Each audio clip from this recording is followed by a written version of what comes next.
Hello, this is Chaim Shimon Yitzchak. I have the privilege today to talk to you about the first commandment. Why? What's the first commandment? God said, you cannot have any other gods before me. You cannot have any other gods before me. Howard, near Seattle, asked me a very good question. You cannot have any other gods before me, so it's okay to have other gods after me, right? Well. We're now going to answer that question through the blockchain of Torah. Why the blockchain of Torah? Because the Torah, the first 5 books of the Bible, and other books of the Bible are a blockchain. Why? They are decentralized, copied in every location over thousands of years. They are immutable, don't change, have not changed, cannot be changed in the Hebrew format.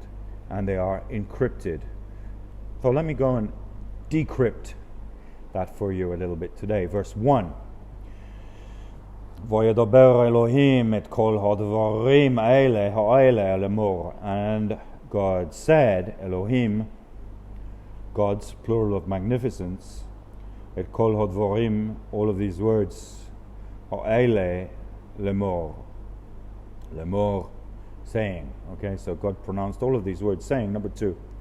Anochi Adonai Elohecha asher hotzeticha ma'eretz Mitzrayim mibeit ovadim. Anochi, I am the Lord your God. Why Anochi? Why not Ani? Ani in Hebrew is perfectly okay, right? It means me or I. Why this Anochi? Anochi, as we know, is the word from an Egyptian background. And the children of Israel are being pulled out of Egypt as these words are being spoken. Okay, so interestingly, in terms of transformation from slavery as a concept in general, Anochi is a word not only that was in use in Egypt, but it's also a word denoting uprightness and standing straight, okay, and not being crooked. More importantly yet, Anochi is an acronym meaning, and we'll come back to that later, meaning I wrote down my soul and I'm giving it to you, okay? I wrote down my soul and I'm giving it to you. It's an acronym that spells that. Anochi.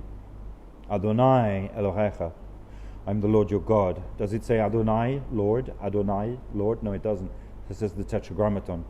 Can I say the Tetragrammaton, the most holy name of God, in a video? No, I can't. Why not? I'll tell you during this video, I'll tell you why not. But I want you to know that the most holy name of God is a grammatical construct, among other things, meaning He was, He is, and He will be. He was, He is, and He will be. It means all of those things, okay? And it is too holy to pronounce in a futile way, which we'll see in about 5 minutes from now, okay? So we say Adonai to avoid profaning the name. Why have you suppressed the name of God? We haven't suppressed it. It's in our blockchain, ready for you to meditate on it every day. Okay. Ani Adonai Elohecha, I'm the Lord your God, asher hotzeticha, who pulled you out, who schlepped you out ma'eretz Mitzrayim, from the land of Egypt, mibeit ovadim, from the house of slavery. So first of all, God is talking to people He pulled out of the house of slavery in Egypt. So if you have ever been lost in the Dead Sea whilst diving, which I understand happens very commonly, or if your charter flight has ever been cancelled in Sharm el-Sheikh, this could be for you, okay? Or maybe it's for you anyway. Lo yihyeh lecha Elohim acherim al panai, okay? Lo yihyeh lecha Elohim acherim al panai, okay? There will not be yihyeh, there will be. Very close to the Tetragrammaton, right? But this yihyeh is just will be. So there's a massive contrast there between the divine name, He was, He is, He will be, and yihyeh, there will be. Okay, because there will not be other gods for you, He says. Not you will not have other gods. It doesn't say you will not have, you don't have them. They're not yours. There will not be for you. Okay? Lo yihyeh lecha Elohim acherim al panai. Al panai, in front of me, over me, in front of my face. Okay, so they're not before me. Can they be after me? Let's have a look. Verse number 3. Lo ta'aseh lecha faisal. Do not make for yourselves a faisal. Don't make for yourself a carved statue, okay? Well, in churches we have many beautiful carved statues. Are we allowed to make carved statues in a context of worship? No. V'chol temunah, and every JPEG, asher b'shmoim mima'al. V'chol temunah, asher b'shmoim mima'al. And every JPEG of that which is in the skies above you. Why a JPEG? I think likeness is quite an old word, right? Or any image, okay? Don't make, I want you to know what kind of image it is. Don't make this image in this context of worship, but I don't need to say the context, right? This is the context of that which is in the skies above, the skies overhead, and that which is on the earth below. So don't worship statues of leaders on the earth, and don't bow down to them. And that which is in the waters below the earth. As in the creation story here, we have a contrast between Shamayim, the skies, and Mayim, the waters. This is why in the story of Genesis, the creation story, you have the waters above and the waters below, the firmament. Okay, the firmament is the earth, right? Oretz, all right, earth. The word comes from Hebrew, Oretz. Okay, very good. In German, Erde, right?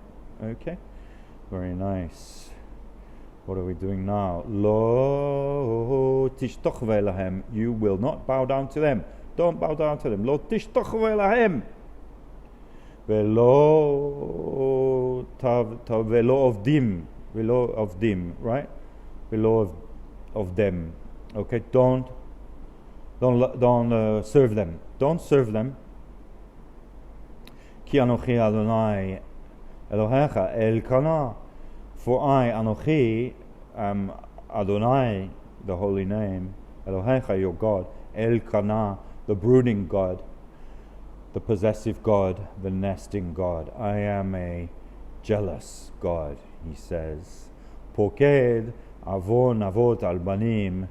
I am notching up, I'm counting, I'm marking down the intentional misdeeds, the intentional bad things of the fathers onto the sons, shilashim al shilashim ve'al ribaim, onto the third and the fourth generations. Okay, the third ones and the fourth ones, meaning the grandchildren and the great grandchildren, leshonai, of my haters. Okay, so I'm poked avon avot al banim al shilashim ve'al ribaim leshonai. All right, so I am writing down, I'm counting the terrible sins of the fathers onto the sons, the third and fourth generation of my haters. Number 5, ve'oseh chesed, and I'm doing kindness, ve'oseh chesed le'olafim, to the 1,000th generation, le'ohvai, of those who love me, of my lovers, u'leshomrei misvosai, and those who keep my commandments. What are these? Are these the commandments? I think they are.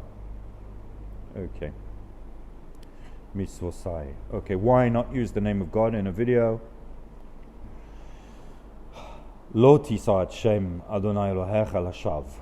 Do not take up, do not pick up, do not use, wield, or otherwise employ, lo tisa, don't pick it up, the name of the Lord your God, lashav, in a futile way, for nothing, without a good purpose. Don't do it. Ki lo yenakei Adonai. Move to the third person suddenly, from the first to the third person. Isn't it amazing what a personal discussion this is in the Torah? At this stage of Torah, the psychology is like a person-to-person discussion, really, between Moses at this point, essentially, and between God, right? It's astounding, isn't it? That personal, human personality that's being shown from the divine emanation of God as accessible by humans in the Torah, okay? Right? Ki lo yenakeh, because he will not acquit.